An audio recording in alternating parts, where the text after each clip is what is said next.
On est en direct? C'est fantastique. Alors bonjour pour ceux qui sont déjà là. Je m'appelle Salma Awash, je suis analyste, éditorialiste économique. Je présente aussi une émission économique sur LN24 chaque semaine.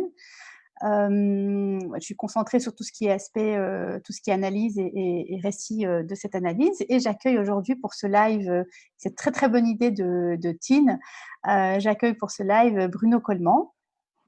Bonjour Bruno, merci d'être avec nous. On va parler d'économie pendant. On va pas parler que d'économie. On va parler d'économie. Non, mais en fait, on va expliquer déjà pourquoi l'économie c'est important et à quoi ça sert dans nos vies. Et peut-être tu vas nous expliquer pourquoi tu t'es intéressé à l'économie. Enfin voilà, on va discuter un petit peu comme on aime le faire. Et puis on recevra vos questions en direct. Je les regarderai régulièrement pour les poser à Bruno, pour voir un peu ce qui vous anime, ce que vous en pensez. Il n'y a pas de langue de bois, on n'est pas dans un média, donc on est entre nous. Et voilà. Bruno, comment se passe pour le moment déjà ce confinement, déconfinement pour toi?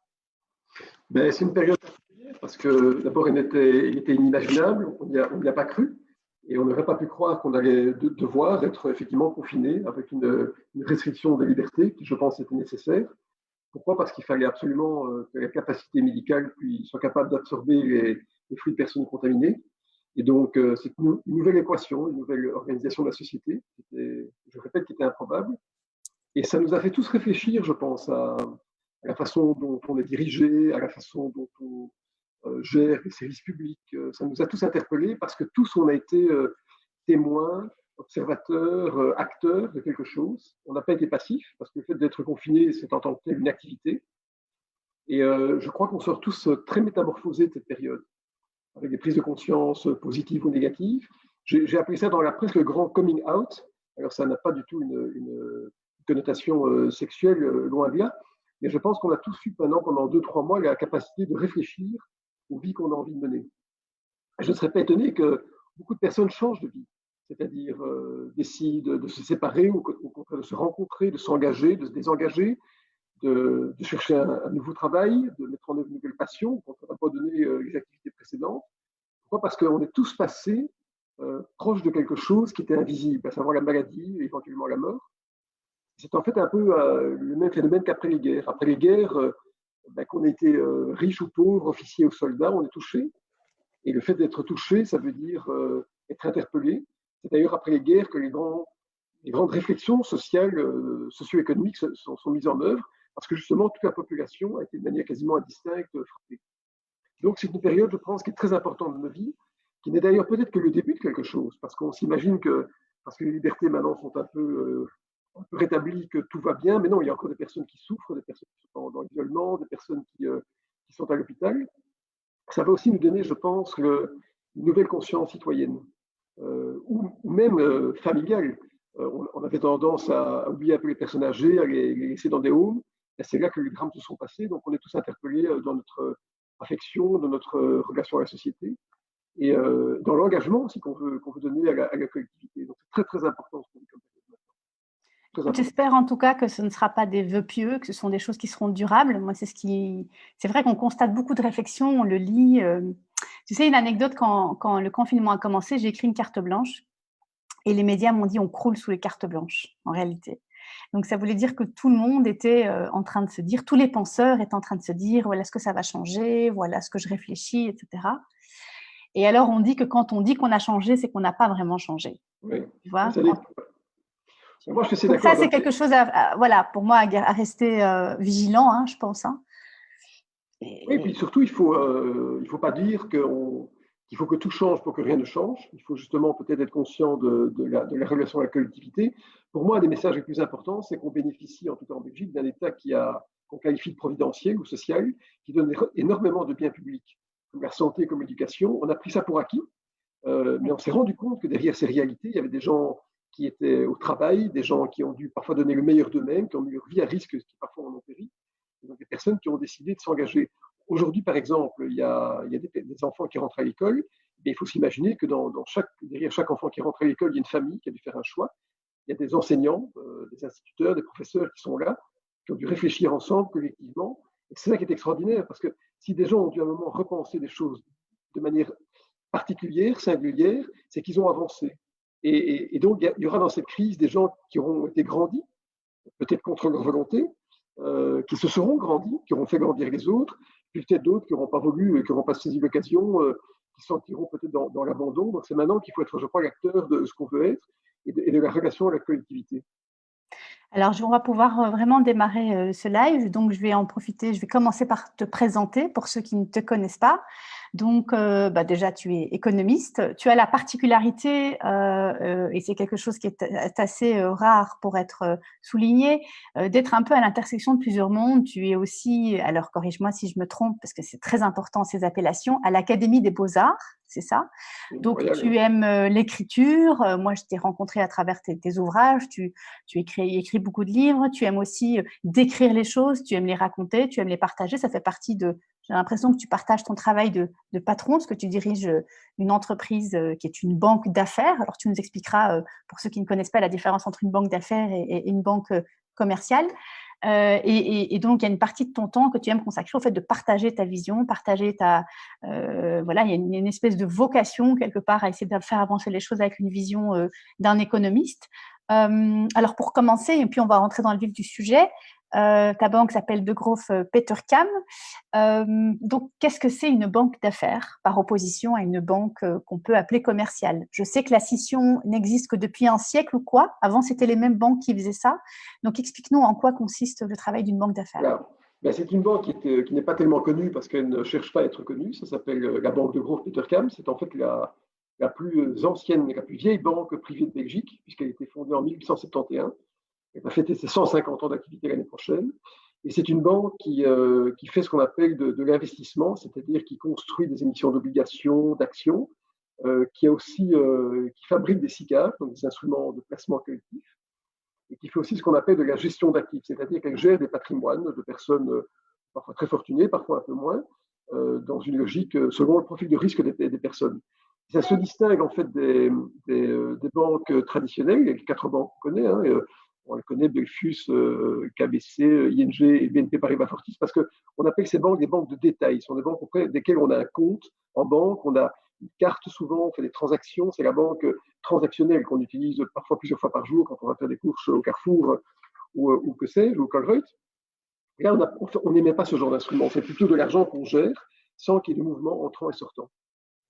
Donc, l'objectif, c'est de faire fructifier le capital. Est-ce que tu peux nous rappeler un petit peu d'histoire? Et après, je vais te poser une question qui est déjà sur le live. Un peu d'histoire. Pourquoi est-ce qu'on a séparé les banques privées d'investissement avec les banques de détail, comme tu l'as appelé juste maintenant? Alors, c'est une distinction qui est en partie maintenant, qui est en partie disparue maintenant, parce qu'elle est assez ancienne, mais en fait, tout ça trouve son origine dans la crise de 1929. Alors, je peux en parler quelques minutes parce que une partie de ma famille est américaine et donc a vécu cette crise là-bas aux États-Unis. C'était un crash terrible. En fait, l'économie après la guerre avait cru énormément. Le taux de croissance était bon, les manufactures travaillaient, les usines étaient tournées à plein régime. Et donc, la bourse reflétait cette augmentation de croissance. Et puis, tout d'un coup, en 1929, il y a eu un choc, et puis il y a eu des chocs, jusqu'à faire tomber la bourse en 1931, je pense, quasiment au niveau qu'elle avait atteint 50 ans plus tôt. Et donc, c'était une stupéfaction pour les Américains. Et une des raisons qui a été à la base de cet écroulement, ce qu'on appelle un crash, en fait, on devrait dire un crack. Crash, c'est le mot anglais et crack, c'est le mot en français, c'est d'origine allemande. Ce qui était à l'origine du crack, c'était en fait des spéculations sur la bourse. Et on s'est rendu compte qu'en fait, les banques avaient participé à ce moment de ces spéculations. Donc, on a voulu distinguer les banques, d'une part, qui reçoivent des dépôts des clients, comme les 4 grandes banques traditionnelles, et puis les banques qui prennent des participations dans d'autres entreprises, ce sont les banques d'investissement. Aujourd'hui, la frontière est un tout petit peu plus floue, un peu plus poreuse, mais pendant très longtemps, on a eu cette distinction entre d'une part les banques de crédit, d'autre part les banques d'investissement. Pourquoi? Parce que finalement, il y avait des excès. Les banques utilisaient des dépôts de particuliers pour aller prendre des participations et faire des investissements. Et puis, quand les particuliers se sont mis à retirer leur argent, ils se sont rendus compte que l'argent n'était pas là. Donc, aujourd'hui, la banque aussi quand même garde ça, une sorte de régulation. On dit, on ne peut pas placer… Alors, il y a une règle dont je ne me rappelle plus, tu pourras la préciser. On garde une partie des dépôts qu'on ne peut pas placer. On doit toujours garder une partie de ces dépôts-là et puis une partie qu'on peut placer. C'est pour éviter voilà, cette espèce de panique qu'on a déjà eue quand tout le monde vient retirer son argent en même temps. Voilà, donc il y a deux choses. D'abord, il y a ce qu'on appelle la ruée sur les dépôts. Hein, c'est quand, en fait, dans une banque, tous les particuliers veulent retirer leur argent en même temps. Oui. C'est un phénomène qui a disparu aujourd'hui parce que auparavant, les gens voulaient des billets. On sait qu'aujourd'hui, l'argent est électronique, donc il n'y a plus ce genre de phénomène. Et puis d'autre part, il faut quand même garder à l'esprit qu'on a eu un choc très important en 2008, il y a 12 ans, qu'on a appelé la crise des subprimes, qui a vraiment fragilisé les banques, puisque les 4 grandes banques belges, finalement, ont été heurtées. D'ailleurs, Belfius s'appelait Dexia, donc elle a changé de nom, après avoir exclu une partie de ses activités. Mais les banques sont bien plus sécurisées qu'il y a 12 ans. Donc aujourd'hui, on est dans un monde bancaire qui est parfaitement sécurisé, qui est extrêmement bien contrôlé. On n'est pas du tout dans le risque qu'on a pu connaître il y a 12 ans, mais il y a un siècle. Alors, c'est très bien parce qu'il y en a une question Kaou Mia, c'est ça, Kaou Mia ou. Alors, elle dit sur le plan économique, je pense que c'est une fille, sur le plan économique, la finance a beaucoup dominé ces dernières années, mais depuis la crise de 2008, on voit que la fameuse main invisible a du mal à mener les crises. Est-ce qu'il est temps de dépasser la financocratie économique? L'émergence de l'économie circulaire n'en est-il pas un signe? Même au niveau européen, l'économie circulaire a fait l'objet d'un plan inédit, le Green Deal. La cohabitation avec la finance importante sur le plan européen se fera-t-elle paisiblement selon vous? Ça, c'est une question à un million. Il y a beaucoup de questions en une phrase, mais qui sont toutes très bonnes. Qu'est-ce que c'est la main invisible? D'abord, ça vient d'un livre d'Adam Smith qui date du XVIIIe siècle, qui est en fait une sorte de métaphore qui part de l'idée qu'il y a dans l'économie une main qui fait que l'économie cherche sa croissance. Chacun cherche en fait sa propre protection, sa propre prospérité. Et c'est vrai, tous on est dans le sentiment de devoir se protéger contre l'avenir. Et donc, ça crée du commerce, ça crée de la protection, de l'épargne. C'est ce qu'on appelle la main visible. On n'a jamais vu la main visible puisqu'elle est invisible. Elle est invisible. Voilà, elle est invisible. Et on a assimilé la main visible au fait d'avoir ce qu'on appelle une financiarisation de l'économie, comme si en fait l'économie était sous contrôle de cette main qu'on ne voit pas, cette main un peu odieuse, un peu infernale, un peu diabolique, qui faisait la distinction entre les riches et les pauvres. En fait, non. Ce qu'il y a, c'est qu'on vit dans un système qui s'appelle le système capitaliste, qui est un système qui dit bien ce qu'il est. Il est basé sur le capital. Et c'est un système en fait qui est né avec la révolution industrielle. Pourquoi? Parce que avant, on était dans une économie essentiellement féodale, agricole. Et puis il y a un monsieur qui s'appelle Watt, qui à la fin du XVIIIe siècle a inventé une machine, et ça a commencé à décupler la force humaine. Et puis la révolution industrielle a donné lieu aux manufactures, aux usines. Et en 1850, c'était le début de ce qu'on appelle la révolution industrielle. On est rentré dans l'industrie, qui était un phénomène parfaitement inconnu auparavant. Et tout a changé. Auparavant, les hommes et les femmes vivaient de manière dispersée dans un système agricole. Quand on a créé des usines, on a dû rassembler les personnes pour qu'elles soient proches du lieu de travail. Avant, le commerce se faisait par des colporteurs, des gens qui allaient de maison en maison vendre des biens. Mais non, les colporteurs étaient remplacés par le boutiquier, les magasins. Oui. Et donc, on va chez le magasin, c'est différent. C'est plus lui qui vient chez nous. Voilà, tout a changé. On est allé dans le magasin, tout a changé. Les rapports sociaux. Et donc, le capital s'est imposé comme système. Pourquoi? Parce que pour faire des usines, il faut du capital et du travail. Alors, d'où vient le capital? Le capital, il vient du travail. C'est-à-dire que quand le capital ne vient pas, comme ça, bon, on peut bien sûr trouver un trésor, ça peut arriver, c'est rare. Mais quand on n'a pas de trésor et de paye pour le trouver, quelque part, on fait du capital en mettant de l'épargne de côté. Et d'où vient cette épargne? Du travail qu'on a accumulé.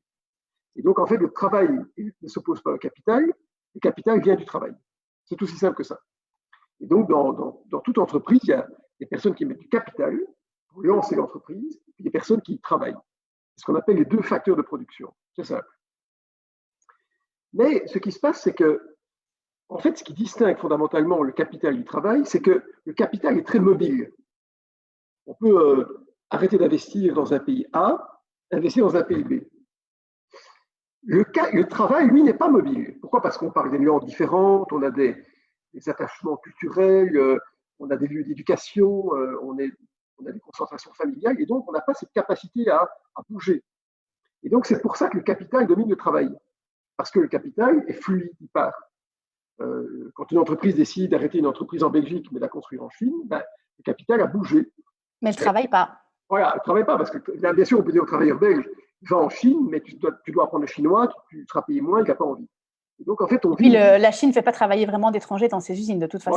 Voilà, et donc ce qui se passe, c'est les deux facteurs de production n'ont pas la même fluidité. Et c'est pour ça qu'entre les deux, il faut que les États interviennent. Et les États interviennent. Les États, en fait, ils cherchent une certaine immobilité du travail en donnant l'éducation, les soins de santé, les routes. Ça suppose évidemment que les gens restent plus ou moins sur place, parce que si on traversait un pays tous les jours, il n'y aurait pas de raison que ce pays construise des routes. Et donc, on en fait deux systèmes qui s'opposent, un État qui devrait être complémentaire, les États qui sont là pour protéger le travail, et le capital qui est plus mobile. Et en fait, c'est Marx qui avait parfaitement compris ça. Le travail définit l'homme, disait-il. C'est ce qu'on a eu du mal à comprendre encore. Oui, mais il avait surtout dit prolétaires de tout pays, unissez-vous. Et il avait compris que, comme le capital était plus volatile, plus mobile que le travail, il fallait que les prolétaires s'unissent contre le capital. Ça n'a pas eu lieu parce que le monde évolue, mais donc on est dans un système capitaliste. Alors, est-ce qu'on est dans un système trop capitaliste? C'est très difficile à dire. Ça dépend des modèles. Le modèle anglo-saxon, américain, il est beaucoup plus que chez nous. L'État, là-bas, est réduit à sa portion congrue. Nous, on a des États qu'on a voulu très imposants. Il ne faut pas oublier qu'en Belgique ou en France, l'État brasse, c'est-à-dire transforme la moitié de la richesse créée chaque année. Donc la moitié de la richesse qui est créée chaque année en Belgique est prise par l'État pour être redistribuée. Donc on a un rôle, et cet État peut-être faire des routes, des écoles, des soins de santé, que sais-je. Donc on a un système complètement différent. Donc on ne peut pas dire qu'on est dans un système purement capitaliste. Ce qu'il faut, c'est qu'il y ait une bonne cohérence entre le capital et le travail, un dialogue entre les marchés et les États. Je pense que c'est ça qu'on va retirer comme leçon de cette crise, c'est qu'on se rend bien compte que le capitalisme a besoin de travailleurs en bonne santé, a besoin d'hôpitaux, a besoin de personnes qui sont capables d'être formées. Alors que ça s'était un peu déconnecté ces temps-ci. Voilà, on avait tendance à voir les deux choses séparées, mais non, en fait non, il faut les deux. C'est-à-dire que former des personnes, leur donner des soins de santé, les aider, c'est une chose, mais en même temps, il faut qu'ils travaillent. Et donc, la sphère marchande, privée, cette fameuse main invisible, et les États doivent intervenir. Et alors, ça veut dire qu'on peut repenser toute une série de choses. Est-ce qu'on doit revenir vers des circuits courts? Pourquoi pas? Est-ce qu'on doit continuer à délocaliser des entreprises? Je ne sais pas. Donc, chacun a son idée sur la question. Je crois qu'on va rester dans un monde extrêmement globalisé, mais au sein duquel on devrait maintenant remettre en valeur les attributs de l'État social, parce que c'est grâce à ça qu'on peut prospérer. Et moi, je vais prendre mon exemple. Hein. Je suis un pur produit de l'État social.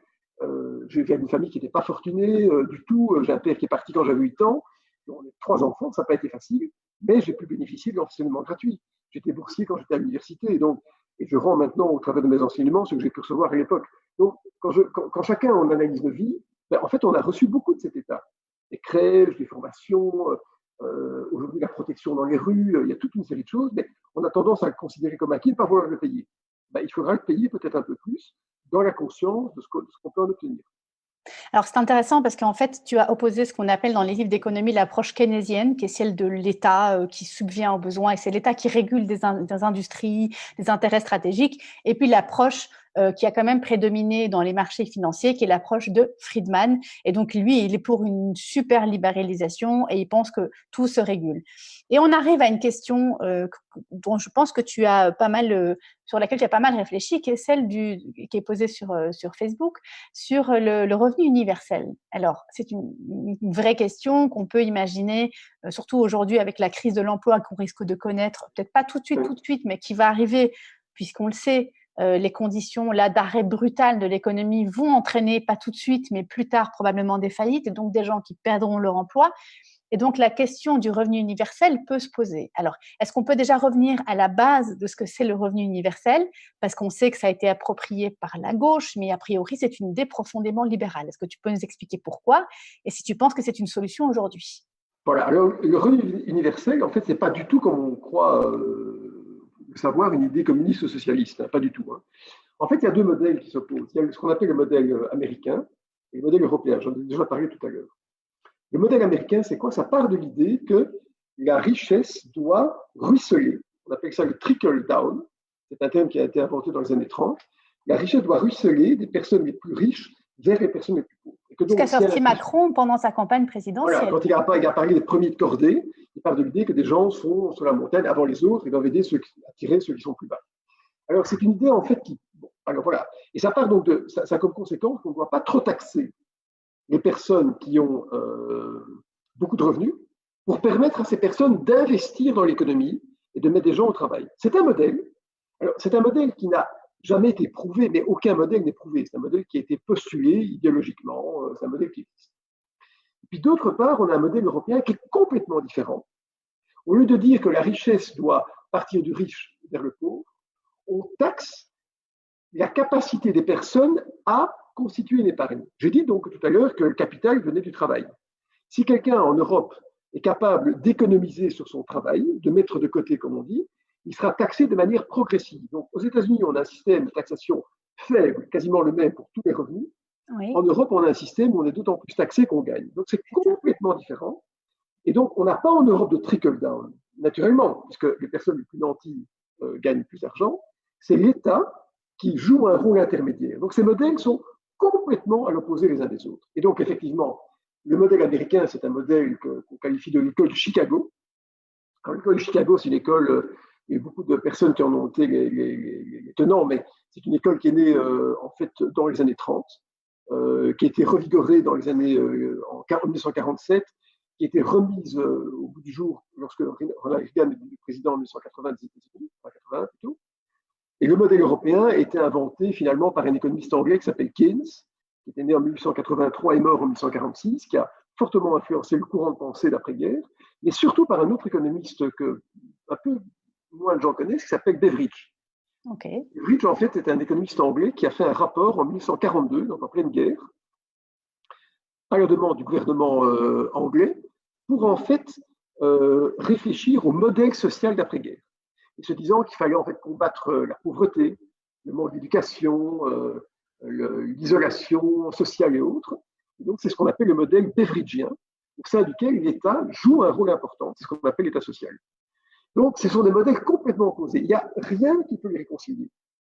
L'État aux États-Unis est considéré comme étant un État qui a un rôle à minima, avec cette injection de pouvoir d'achat des riches vers les personnes les moins favorisées. Oui, oui. En Europe, on veut au contraire adopter, on a adopté, par la force des choses, une logique un peu plus égalitariste, caractérisée par le fait que tout le monde doit contribuer en fonction de sa capacité à contribuer. D'ailleurs, on taxe en Europe ce qu'on appelle la capacité contributive, la capacité de contribuer au financement de l'État. Donc, c'est complètement opposé. Et donc, voilà, ça crée des tiraillements, évidemment, idéologiques que les uns aiment bien, les autres n'aiment pas. Enfin, tout ça, c'est un long débat infini. La gauche aime bien Beveridge et Keynes, la droite aime plutôt l'école de Chicago. Ça crée des discussions très saines, d'ailleurs. Mais on est plutôt en Europe dans un modèle qui est de nature keynésienne, beveridgienne qu'autre chose. Voilà. Et donc, ce fameux revenu universel consiste à donner à chacun un montant par mois sans qu'il n'ait besoin de travailler, c'est ça? Voilà. Et donc, à quoi ça servirait d'avoir ce revenu universel aujourd'hui? Et si c'est, est-ce que c'est une solution? C'est un peu plus effectivement. Le revenu universel, c'est quoi? C'est en fait donc cette idée libérale qui dit que finalement, on doit pouvoir aider les personnes qui ont des besoins. Et on les aide. Et donc, on donne un revenu de subsistance.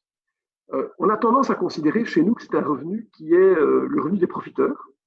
Mais ceux qui l'ont théorisé en Europe sont plutôt des gens qui ont dit remplaçons toutes les allocations dont les gens peuvent bénéficier, allocations familiales, chômage, retraite, par un montant, le même pour tout le monde, fixe, mensuel.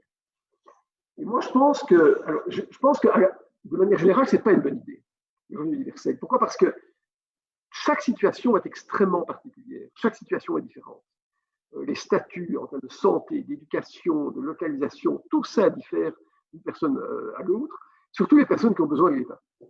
Et puis il y a des gens qui n'ont pas besoin d'éducation universelle. Il y a des gens qui gagnent assez d'argent, qui doivent contribuer sans pour autant devoir recevoir, c'est normal. Mais aujourd'hui, on est dans une situation un peu particulière. Alors, est-ce qu'il faut temporairement mettre en œuvre un revenu d'aide aux personnes qui sont frappées par cette crise sanitaire? Je crois que oui. Alors, c'est pour ça qu'on a réactivé le chômage partiel, technique, les allocations. Le revenu pour les indépendants, le revenu de droit passerelle. C'est bien, voilà. Donc, on a créé des choses maintenant qui très rapidement permettent aux gens de passer au-dessus. Mais il y a sans doute, on estime en Belgique, 400 à 500 000 personnes qui passent dans les trous de la raquette. C'est-à-dire qu'ils ne sont pas aidés parce qu'ils. Voilà. Et puis, il ne faut pas oublier une chose quand même, c'est que dans toutes les économies, en Belgique comme ailleurs, il y a beaucoup de travail en noir. Et le travail en noir, c'est beaucoup. Hein. Ça représente peut-être un cinquième de l'économie. Quand l'économie s'arrête, c'est revenus parfois petits, parfois plus importants, et qui sont surtout des compléments de revenus. De toute façon, ils sont réinjectés dans l'économie, cet argent. Ça suscite beaucoup de débats, effectivement, mais d'après ce que les défenseurs de l'argent noir disent, ça revient de toute façon. Ce n'est pas de l'argent qu'on stocke sur le revenu des comptes épargne. Voilà, moi je pense que l'économie en noir, il faut en tolérer. De toute façon, on la tolère parce que voilà, ça fait partie de. Parce que d'abord, l'État n'a pas tout contrôlé. Et que voilà, s'il y a des personnes qui peuvent, de manière accessoire, gagner un peu plus d'argent, pourquoi pas, c'est pas une catastrophe. En tout cas, tant que ça reste modique et raisonnable. Et donc, peut-être que maintenant, il faudrait instaurer le revenu universel. Ce qu'on ne sait pas, c'est avec quelle rapidité, quelle traction, quelle mécanique l'économie va se remettre en route. Peut-être ça va durer encore des mois, des trimestres. Oui, c'est une question qui est posée d'ailleurs sur le live. À votre avis, combien de temps ça peut prendre? On ne sait pas. On ne sait pas parce que ce ne sera pas un. Alors, ou bien on peut imaginer que demain, ce virus s'en aille, que les gens n'aient plus peur, réinvestissent, de nouveau aller dans des salles de spectacle, des cinémas, des restaurants, des cafés, que sais-je, mais ce ne sera sans doute pas le cas, parce que ces 2 mois ont été un grand traumatisme. On a dit aux gens, et c'est à juste titre, faites attention, restez chez vous, ne sortez pas. Et donc, même si on ouvre l'économie, il y a des personnes qui vont dire, mais moi, j'ai peut-être pas envie de mettre à risque, ou de mettre à risque quelqu'un, ou d'être contaminé, de contaminer mes parents qui sont âgés. Donc, tout le monde va devoir dépasser une sorte de crainte bien naturelle. Donc, ça peut durer longtemps. Il peut y avoir des alertes à nouveau de virus. Par exemple, hier, le Chili a décidé de reconfiner sa population. On en parle beaucoup en disant qu'il va y avoir une deuxième vague, que forcément, voilà, on lâche parce que ça va mieux et qu'on ne peut pas tenir longtemps comme ça, mais ça peut revenir. Parce qu'en plus, on ne sait rien sur cette maladie, en vrai. On ne sait pas, on n'en sait rien, il y a plein d'effets dérivés, on en connaît à peine les symptômes, les médecins sont très perplexes parce que, par exemple, on ne sait pas quand quelqu'un rentre à l'hôpital, quel est son trajet médical. Ça peut aller bien, et puis à un moment, ça ne va plus du tout. Donc, c'est absolument affolant. Ça touche plus que les vieux, plus que les hommes, enfin, tout ça. C'est une question extrêmement difficile, les gars. Ce sont les médecins maintenant qui sont aux manettes. Donc, est-ce qu'il faut aider, si ça dure longtemps, on devrait aider la population, c'est évident. Parce qu'il y a des personnes qui ont la chance de garder leur emploi, de faire du télétravail, mais tout le monde ne peut pas faire du télétravail. Quelqu'un qui travaille dans un cycle de production, dans l'agriculture, ça représente peut-être quoi, je ne sais pas, 25% de la population. Ben voilà, dans la restauration, il n'y a pas de télétravail, dans la restauration, on ne fait pas de spaghettis par Internet. Tu vois. Et donc voilà, ça veut dire qu'il va falloir aider ces personnes. Et donc, du coup, pour aider ces personnes, justement, ou ces entreprises, est-ce qu'on peut imaginer quelque chose de l'ordre de la subsidiation, de la suppression des dettes? Qu'est-ce qui pourrait aider? Et c'est une question aussi qui est posée sur la live. Finalement, est-ce que donner de l'argent, parce qu'on a parlé du revenu universel, et justement une téléspectatrice, on les appelle ça comme ça, une internaute dit, alors finalement le pendant de ça serait de la monnaie hélicoptère pour les entreprises et de la subsidiation directe, donc on donne directement de l'argent aux entreprises, parce que là on voit qu'on a des mesures, mais qui demandent des formulaires, etc. C'est pas direct, voilà, ça reviendrait finalement à ça. Et donc, comment on pourrait relancer la machine économique aujourd'hui autrement que par ce qui est fait par l'État aujourd'hui? Ce ne sera pas direct. Je pense qu'il faudra quand même bien cibler les personnes qui en ont besoin. Donc, il y aura peut-être des procédures simplifiées. Et alors, qui paye tout ça? C'est les États. Les États s'endettent. Mais comment ils payent ça? Voilà. Les États s'endettent. Les États donnent plus d'argent qu'ils en reçoivent. Et donc, ça s'appelle la dette publique. Aujourd'hui, cette dette publique, ce n'est pas grave, puisque l'État se finance à un taux d'intérêt qui est quasiment égal à zéro, voire négatif. Voire négatif, oui. Voire négatif. Pour les gens qui nous regardent, excuse-moi de t'interrompre, un intérêt négatif, ça veut dire que techniquement, l'État, et l'État belge en a profité il y a peu de temps, achète de l'argent et en rend moins plus tard. C'est ça l'intérêt négatif. Et en rend moins plus tard. Voilà. Donc, en fait, on peut arriver à une situation qui est... Voilà, l'État emprunte 100, on aura remboursé que 99 au-delà de cette période. Mais surtout, on a la Banque Centrale Européenne qui achète ses obligations, qui fait tourner la planche à billets. Qui fabrique de l'argent, c'est ça. Qui fabrique de l'argent, la Banque Centrale Européenne, et fabrique la monnaie. Et donc, ce n'est pas notre épargne qui est utilisée, c'est en fait la Banque Centrale Européenne qui va injecter de la monnaie. Alors, le seul risque quand on injecte trop de monnaie, c'est d'abord de l'inflation. C'est quoi l'inflation? C'est que les prix commencent à augmenter. Il y a trop de billets. Il faut beaucoup plus de billets pour acheter n'importe quel bien. Mais en vérité... Que l'argent a moins de valeur, c'est ça. L'argent a moins de valeur. Il a moins de valeur parce qu'il y en a trop. Voilà, il y a trop de monnaie. Mais il est peu probable que ça arrive maintenant parce que d'habitude, l'inflation, ça arrive en plein emploi, quand l'économie est en surchauffe. Or, l'économie maintenant, elle n'a pas d'inflation. Oui, il y a une inflation alimentaire. C'est vrai que les prix alimentaires commencent à augmenter. On est à combien de pourcents pour l'inflation alimentaire? Alors, 3-4% en termes de... Quand même, hein. C'est beaucoup. En moyenne, selon les produits. Voilà, c'est beaucoup. Bon, on va voir si ça va tenir ou pas. Mais ce n'est pas structurel comme phénomène d'inflation. Donc, aujourd'hui, ce n'est pas grave. L'économie va suivre son chemin et on va créer de la monnaie. Autant qu'il faut pour faire suivre l'économie. Alors, en parlant de financement et on parle beaucoup de la Banque centrale, on va arriver à une question européenne.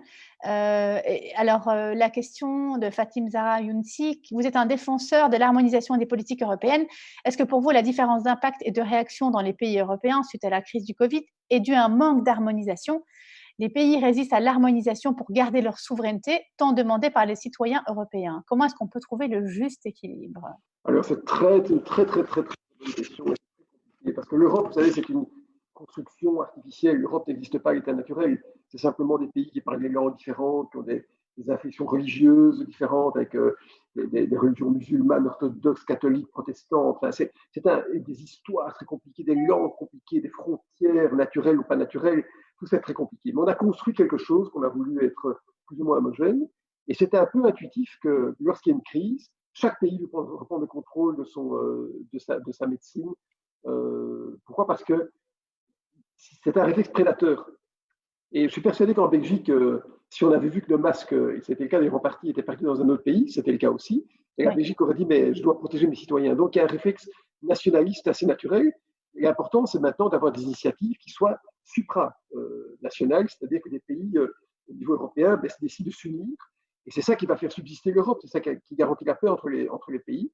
Et donc, il faut maintenant éviter justement trop de nationalisme. Mais il y en aura toujours parce que toute situation de calamité conduit à se contracter. Quand on est attaqué, on se protège. On rentre chez soi, on veut protéger sa famille.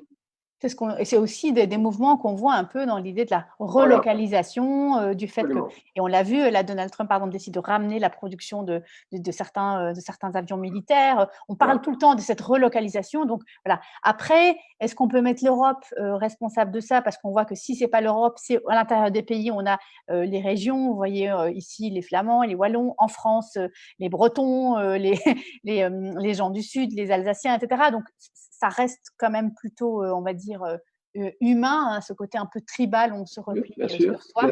Donc voilà. Alors je voudrais qu'on revienne, et j'ai plein d'autres questions qui arrivent, mais je voudrais quand même qu'on revienne sur cette idée de l'inflation, parce que ça c'est quelque chose qu'on entend beaucoup. Et je voudrais qu'on revienne à la base. À quoi ça sert l'inflation? Est-ce que c'est bien? Déjà, est-ce que c'est bien ou c'est pas bien? Parce qu'on a tendance à penser que c'est pas bien l'inflation.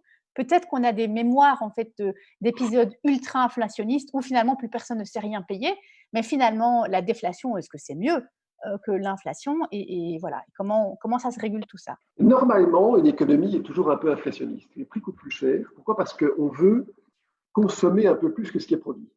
Voilà. En fait, on aime bien anticiper la production.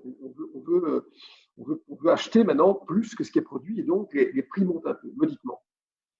Ça s'appelle de l'inflation. C'est-à-dire que les prix augmentent, il faut plus de monnaie pour payer un bien. Voilà, il y a un t-shirt coûtait 10 euros, il coûte 12. Bon. La déflation, c'est l'inverse. C'est quand les prix commencent à baisser. C'est-à-dire qu'on repousse la consommation. Et donc, en fait, quand tout le monde repousse la consommation, il y a trop de biens disponibles et pas assez d'acheteurs. Donc, ils valent moins. Donc, ils valent moins. Pour les acheter, il faut faire des ristournes, des démarques, des soldes, et donc les gens achètent moins cher. C'est aussi simple que ça. Donc, la déflation, c'est les ristournes permanentes. L'inflation, c'est l'augmentation des prix permanents. Et donc, le problème de l'inflation, c'est que ça doit être prévisible. Si l'inflation augmente trop fort, les gens voient le pouvoir d'achat qui baisse. Oui, parce que normalement, l'inflation, elle est proportionnelle aux revenus. Donc, l'inflation est proportionnelle à plusieurs choses.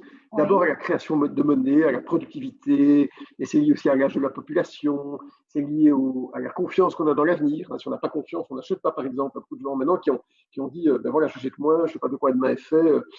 On a vu, mais pourtant, l'épargne des Belges n'a pas trop augmenté ça pendant la crise. Les chiffres sont Non, mais elle a quand même augmenté, parce que les gens qui ont bien que moins consommé ou plus mis de côté, ça dépend un peu. Voilà, des personnes, il y a des gens qui se sont dit, voilà, finalement, comme ma voiture ne roule pas pendant 2 mois, je compte changer de voiture, mais peut-être que je vais garder l'ancienne. Il y a des gens qui se disent, bon, l'avenir est incertain, est-ce que je vais vraiment emprunter pour acheter une maison? Peut-être pas. Puis des gens qui vont dire en même temps, mais j'arrête ma voiture, j'achète des vélos. Donc maintenant, de toute façon, les magasins étaient fermés, donc a priori, on ne pouvait pas vraiment consommer. Oui. Mais donc, l'inflation est à la base d'un phénomène monétaire. C'est quand on imprime trop de billets, et il en faut plus pour acheter quelque chose. Et l'inflation est d'une manière générale un signe de bonne santé d'une économie. La déflation, c'est pire que tout. La perte de confiance est totale. Et donc, les gens n'achètent plus. Bon. Et pour sortir d'une déflation, il faut convaincre les gens qui tous ont raison individuellement. En déflation, on va demander à quelqu'un, tu as peur de l'avenir? Il va dire oui. Donc tu n'achètes pas? Non. Tu mets de côté? Oui, bien sûr. Est-ce que c'est logique? Parfaitement logique. Mais si tout le monde le fait, il n'y a plus de consommation. Donc il faut que l'État intervienne pour mettre des gens au travail, mettre en œuvre des projets d'investissement pour dépasser les peurs individuelles. En même temps, quand il y a trop d'inflation, les gens ont aussi peur. Donc il faut trouver une bande passante, une bonne bande passante. Et la bande passante, c'est qu'on dit que normalement une inflation de 2%, c'est plus ou moins bon. Elle sera peut-être plus élevée, on verra bien. Mais on a maintenant deux forces antagonistes. On a des prix alimentaires qui augmentent, parce que les gens sont un peu venus sur les magasins, veulent faire des provisions, ça se comprend tout ça. Et puis il y a des personnes qui disent, mais attendez, j'ai perdu mon emploi, je ne vais pas consommer. Donc on a des forces. Et mon scénario, c'est d'abord qu'on va avoir un peu de déflation, et puis de nouveau un peu d'inflation. Voilà. Et donc, justement, cette courbe qui relie l'inflation avec le taux d'emploi, finalement, ce qu'on appelle la courbe de Phillips, elle tient beaucoup moins aujourd'hui, puisque finalement, cette inflation, cette déflation, elle est plus si naturelle, puisque on l'a vu, la Banque centrale, à chaque fois qu'elle avait un moment difficile à passer, hop, on fait fonctionner ce qu'on appelle la planche à billets, c'est-à-dire qu'on imprime de l'argent. Voilà. Donc aujourd'hui, est-ce que c'est bien de continuer comme ça? Alors, ce qui se passe, c'est que je vais bien m'assurer il y a quelque chose d'amusant avec la courbe de Phillips. C'était un économiste néo-zélandais. Et alors, c'est amusant parce qu'il y a deux L à Phillips. On a envie d'écrire avec un L, mais il y en a deux. Donc, c'est un type qui a inventé une théorie dans les années 50. Il a fait un constat statistique, c'est un néo-zélandais, et assez intuitif d'ailleurs, et correct en disant, si tout le monde est au travail, le travail coûte plus cher, il faut plus rémunérer les salaires, et donc ça va créer de l'inflation salariale. Donc, plein emploi conduit à de l'inflation. C'est logique. Si tout le monde travaille, le moins de travail disponible va dire, mais payez-moi plus, sinon je ne travaille pas. Et quand on est en période de choc économique, il y a beaucoup de chômage, les prix n'augmentent pas. Donc, c'est ce qu'on appelle la courbe de Phillips. Alors, la courbe de Phillips, ça a sans doute un fond de vérité. On n'a jamais vu appliquer de manière précise. Parce qu'il n'y avait jamais de plein emploi, à toute façon. Oui, mais c'était dans une économie qui était non mondialisée et essentiellement de production industrielle. Aujourd'hui, la production industrielle, c'est moins de 20% de la richesse nationale. On est dans une économie de services délocalisables. Mais il doit y avoir un fond de vérité, mais ça n'a jamais été vraiment totalement établi. Ça guide un petit peu quelques politiques. Voilà. Alors, attends, il y a ici une question. Justement, à propos de la mondialisation, je pense que ça a été le grand sujet de l'année dernière, ça sera encore le grand sujet de l'année prochaine, voire de l'année d'après. N'est-on pas arrivé, entre autres facteurs, grâce à la mondialisation et l'individualisme, à un hypercapitalisme? Et l'argent, finalement, est devenu le seul but, un système qui a laminé l'apport des États, qui n'offre plus de sens. Question, en plus de revaloriser l'État au niveau national, est-ce qu'il n'est pas plus que temps d'inventer une forme de gouvernement mondial, genre l'ONU de manière efficace? Et c'est une question d'Alain Méné. Alors bon, c'est très juste. D'abord, c'est intéressant parce que je sors un livre qui s'appelle L'hypercapitalisme, qui sort le 9 juin. Donc voilà, pour ceux que ça intéresse, il sera en vente sur Filigrane.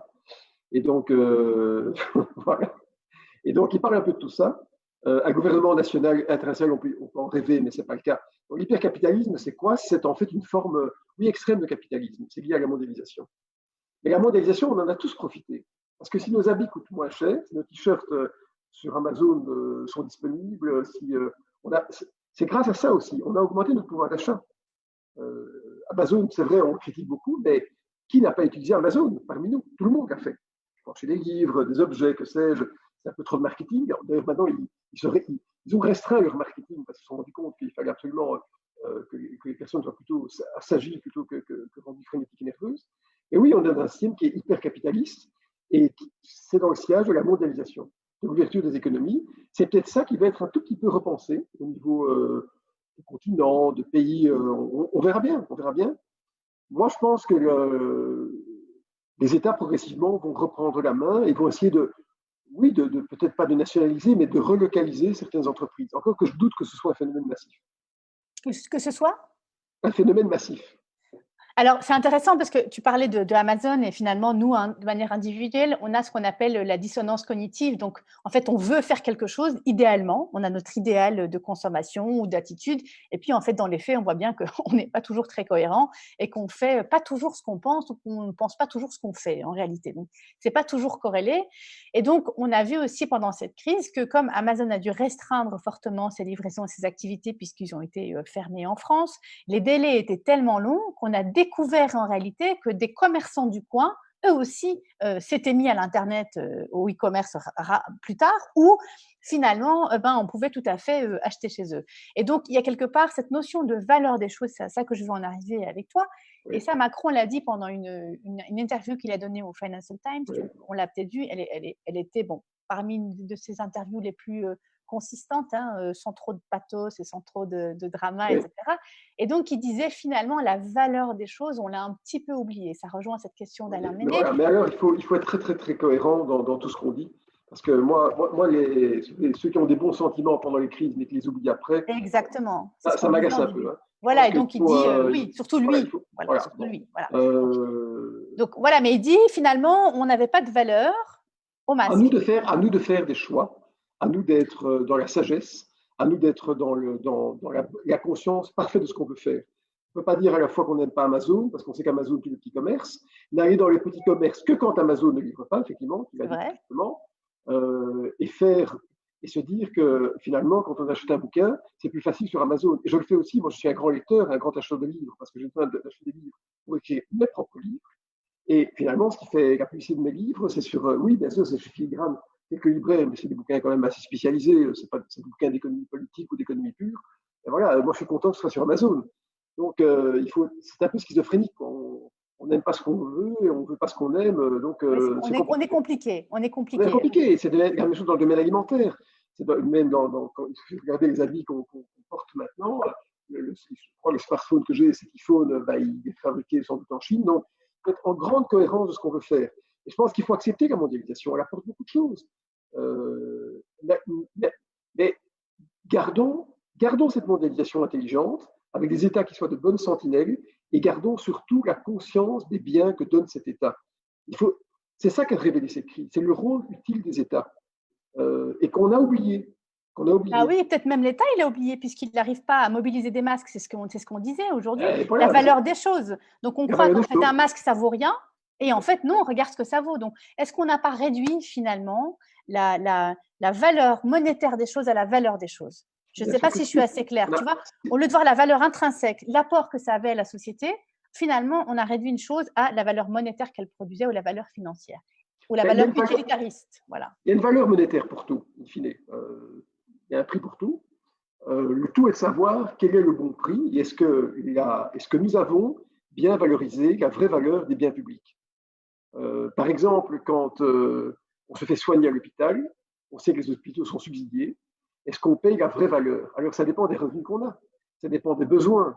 On a accès à un spécialiste rapidement quand on est prêt à payer 130 € et se faire rembourser pour une quote-part. Est-ce que tout le monde doit être remboursé de la même manière? Est-ce qu'on ne va pas refinancer ces biens d'État? Moi, je pense que oui. Je pense qu'on va arriver. Vous savez, on parlait beaucoup du secteur non marchand. En fait, on écoute ça, le secteur non marchand, comme si c'était des gens qui servaient à rien, des gens qui étaient complètement non marchands, quoi. Et en fait, non, le secteur médical, c'est les non-marchands, les gens qui vont aider les personnes âgées isolées dans les communes, les infirmières à domicile, et toutes les personnes du corps enseignant, c'est les non-marchands. Mes deux parents, toujours, ils étaient tous les deux dans l'enseignement. J'ai vu des parents qui avaient un monde non productif, qui étaient des fonctionnaires. Eh bien, aujourd'hui, ces fonctionnaires ont un peu été relégués. Oui, mais en même temps, c'est paradoxal parce que sans ces fonctionnaires, eh bien, on voit bien ce qui se passe. Les enfants ne sont pas dans les garderies, les enfants ne sont pas dans les écoles, les enfants ne sont pas formés. Donc, je pense que cette crise, c'était un choc de conscience, c'est qu'on doit se rendre compte de la valeur de ce que l'État nous a donné, nous donne et nous donnera encore. Alors, la valeur de ce que l'État nous donne, ça veut dire qu'avec nos impôts, tu l'as dit plus tôt, à peu près la moitié de ce qu'on gagne, de la richesse qui est créée, elle est redistribuée par les États.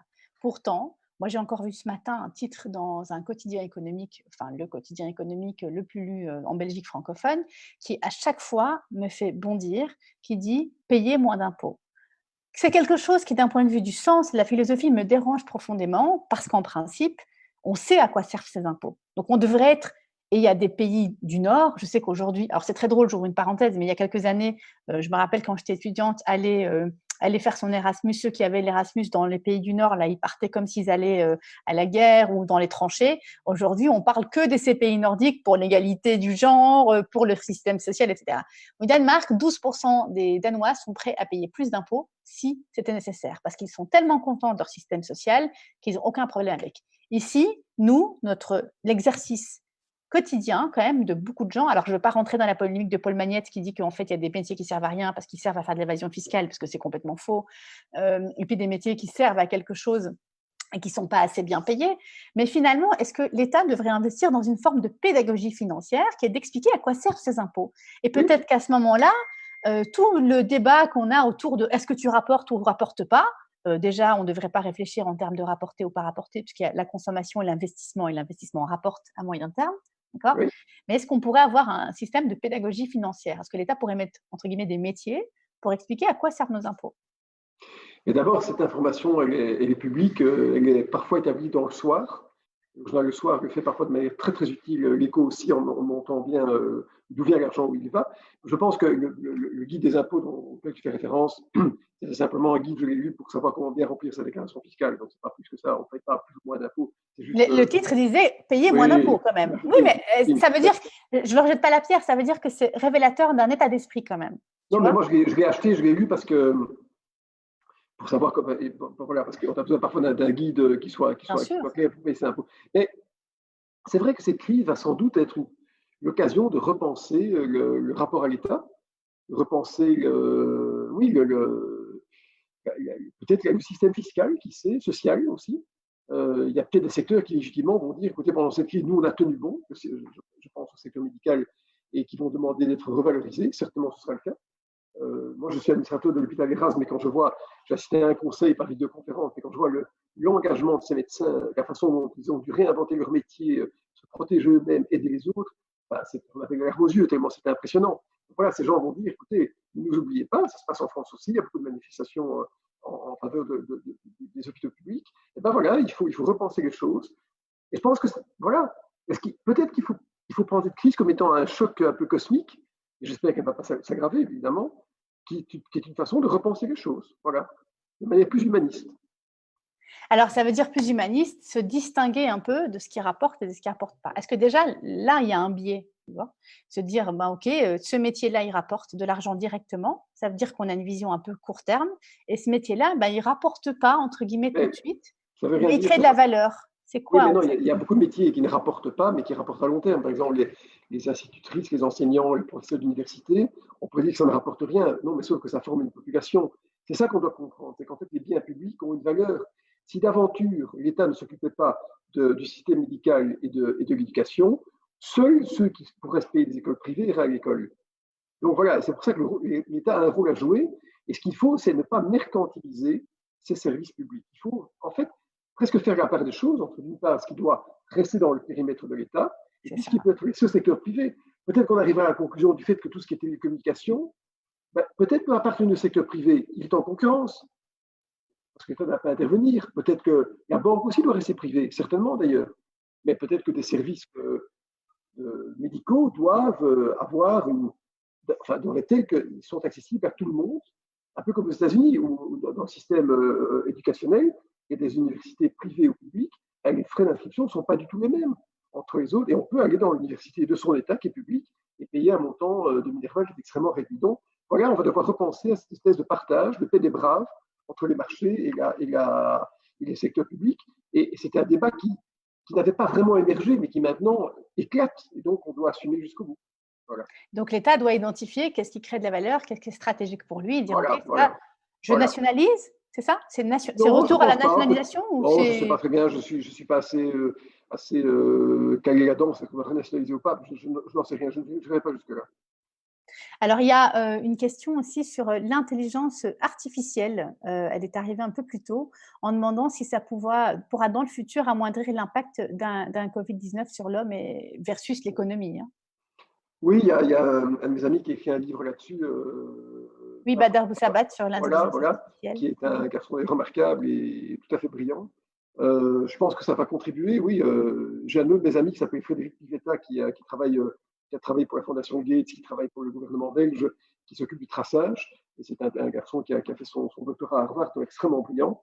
Donc voilà, il y a des personnes oui, sans doute, ça aura un rôle à jouer. Je ne sais pas, je ne suis pas assez fort en la matière pour pouvoir me faire une religion. Ça, je ne connais pas assez. Alors, pour en revenir à la discussion sur le travail en noir, c'est une question de Issane. Qu'est-ce que l'État pourrait mettre en œuvre pour les personnes qui ont recours, pas forcément parce qu'elles veulent frauder, mais parfois, parce que c'est souvent ce qu'on dit, mais par besoin vital. Il y a des gens qui ne peuvent pas faire autrement que travailler au noir. Alors, oui, c'est un véritable problème. Hein. On sait que dans certains domaines comme l'Eureka, le travail en noir est quasiment une obligation. C'est pour ça qu'il y a une certaine tolérance par rapport aux choses. Il y a aussi le système des titres-services qui a été imaginé il y a quelques années pour aider. Moi, je pense que ce n'est pas la priorité gouvernementale maintenant. Il faut laisser de l'oxygène aux personnes, voilà. Sans vouloir réprimer le travail en noir pour le moment. Ce n'est pas la priorité. Alors, on a parlé tout à l'heure, on l'a évoqué, j'aimerais qu'on puisse revenir dessus, la croissance. Alors, on parle tout le temps de la croissance, là on a parlé d'impact négatif sur le produit intérieur brut. Alors, les chiffres changent tout le temps, hein, parce que j'ai l'impression qu'on n'a pas encore tout vraiment calculé. On a parlé d'une réduction du PIB de à peu près 3%, grosso modo, en Europe. Nous, on a plus. Je sais qu'en Angleterre, ils sont déjà à un chiffre faramineux, genre moins 37%. Alors, je crois que ça dépend toujours comment on fait les calculs. Est-ce qu'on calcule le direct, l'indirect? Donc, le direct, c'est tout ce qu'on ne gagne pas maintenant. Et puis, l'indirect, c'est vraiment tous les collatéraux qu'on peut encore voir. Et donc, la question qu'on pose aujourd'hui, il y a un modèle, je pense qu'il est hollandais, qui est en train d'émerger, qui s'appelle celui du donut. Grosso modo, ça ressemble à un donut, mais c'est pour dire que finalement, on ne doit plus imaginer que les choses aillent vers le haut pour grandir, mais qu'elles peuvent se répartir d'une manière à ce qu'on n'ait plus nécessairement de la croissance. Vous voyez ? Donc, ce chiffre, voilà, est-ce que ça, c'est viable finalement? Est-ce qu'on a besoin de cette croissance pour la croissance, elle vient naturellement, parce qu'on a envie d'améliorer son sort, on a envie d'accroître sa prospérité, son pouvoir d'achat. Et donc, c'est ça qui crée le commerce. Le commerce est basé en fait sur la croissance. Le commerce n'est pas un jeu à somme nulle. Hein. C'est pas ce que je gagne, tu perds. C'est finalement tout le monde. On peut tous gagner de l'argent, quoi. Et ça permet, de gommer les inégalités sociales. Donc, moi, je crois que la croissance est nécessaire. Mais en même temps, voilà, il faut se dire que peut-être on va avoir des taux de croissance. On aura des taux de croissance bien faibles, bien plus faibles qu'auparavant, et on va expérimenter la décroissance ici. Parce que beaucoup de gens disaient on doit décroître. Alors, c'est bien de décroître, mais maintenant on décroît. Donc, voilà ce que ça donne. Hein. C'est qu'on a des gens qui ont tout perdu. Et donc, ça coûte cher, à la santé aussi. Il y a des gens qui disent oui, mais on doit décroître en croissant, ou croître en décroissant. Je ne sais pas très bien. C'est bien compliqué. On doit croître différemment. La croissance verte, moi, j'entends tout. Je dis simplement que je pense qu'il y a quand même, on a maintenant in casu, en 2020, un choc de décroissance. Et j'entends moins les gens qui parlaient de décroissance. Oui, c'est intéressant parce que moi, ce sont des discours que j'entendais déjà en 2011. Voilà, de décroissance, il faut décroître, etc.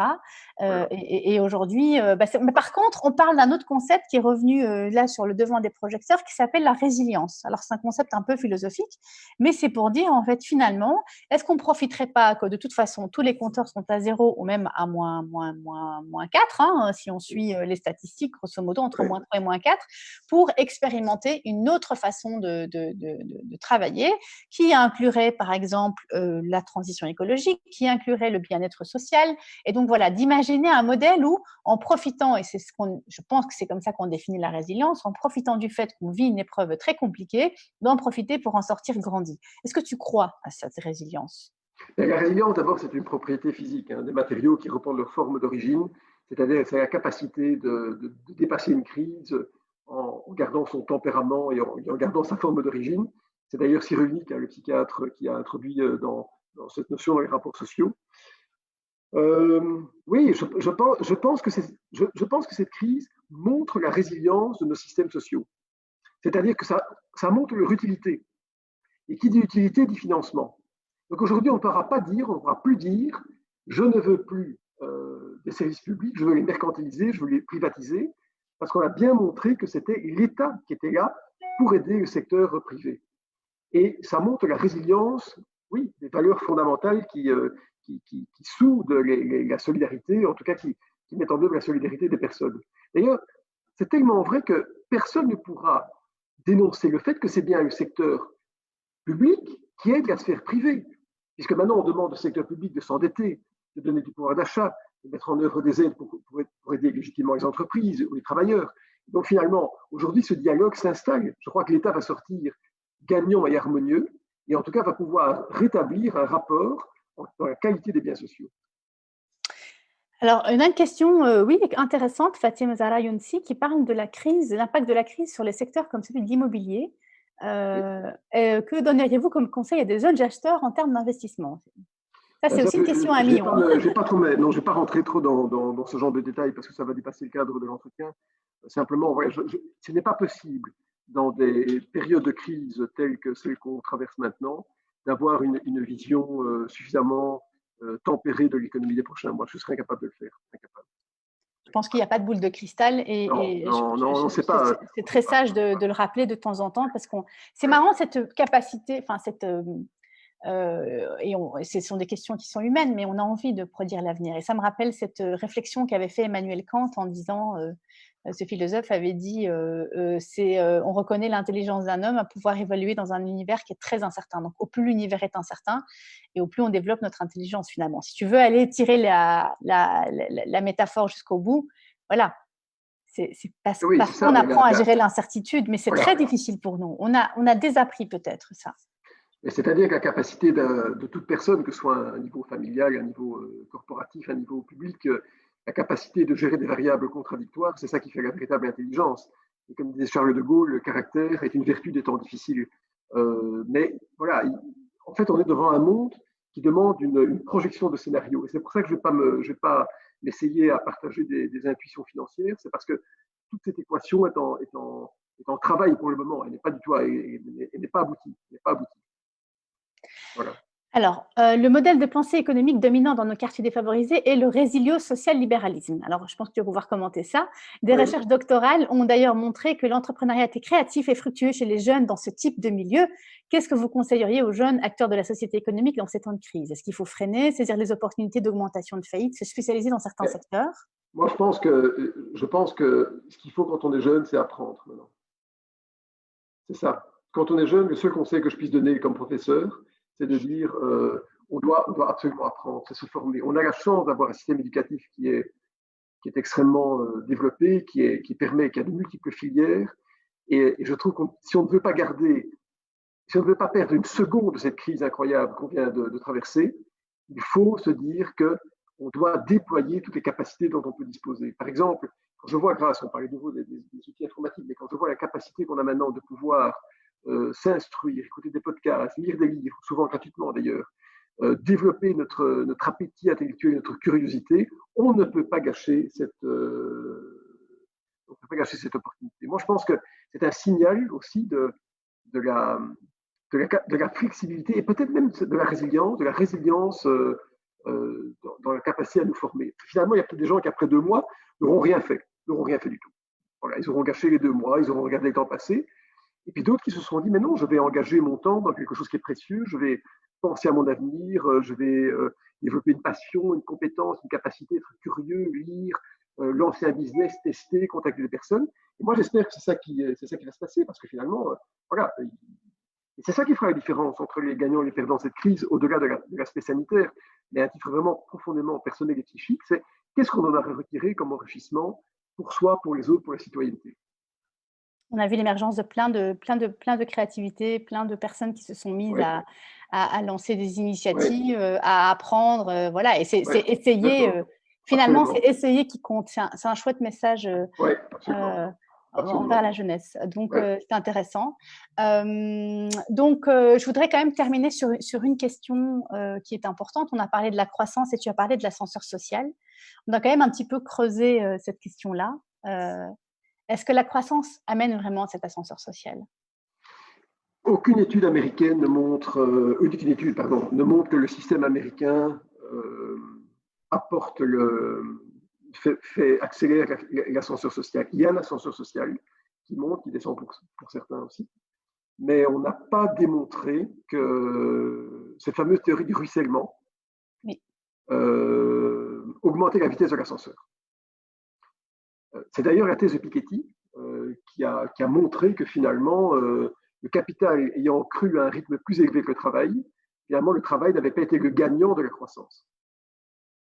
D'ailleurs, la part du travail dans la création de richesse annuelle mondiale diminuent au détriment des revenus du capital. Donc, entre cette réalité et le bien-être des personnes, il faut des États qui soient redistributeurs. Et donc, c'est pour ça que le modèle européen, qui a souvent été décrié, n'est peut-être pas un si mauvais modèle. C'est ce qu'on appelle la troisième voie, hein, entre le communisme et le libéralisme, capitalisme acharné ou néolibéral acharné. C'est la troisième voie qui est la voie de la tempérance, la voie de l'équilibre, qui trouve ses racines finalement dans l'humanisme, dans les Lumières, dans les révolutions françaises, dans toutes ces séries de courants qui ont traversé l'Europe. Et c'est sans doute un modèle aujourd'hui qui doit être peut-être remis en valeur et dont la résilience sera peut-être démontrée comme étant un exemple pour les autres systèmes. Parce que les systèmes de totalitarisme ou d'exaltation néolibérale furieuse sont des systèmes qui peuvent montrer ce qu'on appelle des coups d'éclat. Hein, comme l'éclat, d'ailleurs mon livre s'appelle Hypercapitalisme, le coup d'éclat permanent. Donc j'utilise le terme à bon escient, je l'utilise dans mon livre.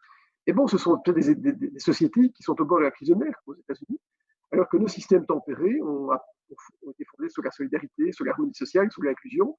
C'est ça que nos grands-parents ont choisi comme système après la Seconde Guerre mondiale, qui elle-même a eu lieu 22 ans après une terrible. Et donc voilà, peut-être que c'est ça le modèle finalement, qui sera le modèle choisi entre un égalitarisme étouffant et une exaltation capitaliste complètement déchaînée. Voilà. Eh bien, ce que tu es en train de nous expliquer, c'est que finalement, on revient, on essaie de remettre un peu d'ordre. Voilà. On se ramène quand même à l'économie qui, je le rappelle, est une science qu'on appelle molle par rapport aux sciences dures qui, elles, sont exactes. L'économie n'est pas une science exacte et surtout, elle est au service de la société pour la faire grandir et non le contraire. Donc ça, c'est important. Voilà. Et donc, on a un message de Kaou qui dit « Merci pour ce cours magistral, Monsieur Coleman. Vous êtes le bienvenu à Molenbeek quand vous voulez pour visiter la structure. » Voilà, c'est une invitation ouverte. Merci Bruno Coleman d'avoir été cet invité passionnant aujourd'hui. Donc voilà, même moi j'ai appris encore des choses. J'en profite pour dire à ceux qui sont intéressés par le modèle économique, il y a évidemment ton livre qui va sortir et tes livres sont toujours écrits d'une façon très très accessible. Voilà, on l'a dit en début d'interview, tu es quand même membre de l'Académie des Beaux-Arts, donc tu as cette sensibilité aux sciences humaines. Mais il y a plein de questions qu'on peut retrouver dans une BD que j'adore, que tu as peut-être lu, qui s'appelle Economics. Économique que j'ai lu aussi, que j'ai lu absolument. C'est génial, c'est une BD qui explique toute l'histoire de l'économie, tous les cycles, tous les courants économiques. C'est vraiment super chouette. On en est à la 4e édition. Et voilà, c'est un truc à avoir quand vous posez une question, vous allez chercher, tout est là, tous les grands penseurs, tous les modèles, c'est super bien fait. Voilà. Avec grand plaisir en tout cas. Merci Bruno. Merci, en tout cas, bonne soirée et merci à nos internautes pour toutes vos questions très intéressantes. Bonne soirée. Merci beaucoup. Au revoir. Bonne soirée, au revoir.